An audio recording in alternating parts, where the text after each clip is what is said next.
ભરૂચની યુનિયન સ્કૂલમાં શાળા પ્રવેશોત્સવ ઉજવાયો। ભરૂચ શહેરની યુનિયન સ્કૂલ ખાતે શાળા પ્રવેશ ઉત્સવ હર્ષોલ્લાસ સાથે યોજાયો હતો। નાના બાળકોએ પ્રથમવાર શાળાના દરવાજા પાર કર્યા ત્યારે તેમના ઉત્સાહ અને ઉત્સુકતા જોવા જેવી હતી। શાળામાં નવા પ્રવેશ લીધેલા બાળકોને શૈક્ષણિક કીટ આપીને તેમનું હાર્દિક સ્વાગત કરવામાં આવ્યું હતું। કાર્યક્રમ દરમિયાન ભૂતપૂર્વ ધારાસભ્ય શ્રી દુષ્યંતભાઈ પટેલ ખાસ ઉપસ્થિત રહ્યા હતા। શાળાના ટ્રસ્ટીઓ તેમજ અન્ય આગેવાનો અને આમંત્રિત મહેમાનોની ઉપસ્થિતિ ઉત્સવની ભવ્યતા વધુ વધી હતી।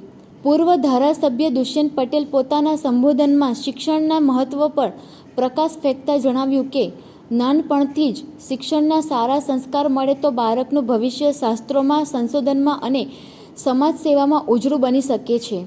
આ પ્રસંગે શાળાના શિક્ષકો અને ટ્રસ્ટીઓએ પણ બાળકોને પ્રેરણાદાયક માર્ગદર્શન આપ્યું અને શૈક્ષણિક યાત્રાની શરૂઆત માટે શુભેચ્છાઓ પાઠવી।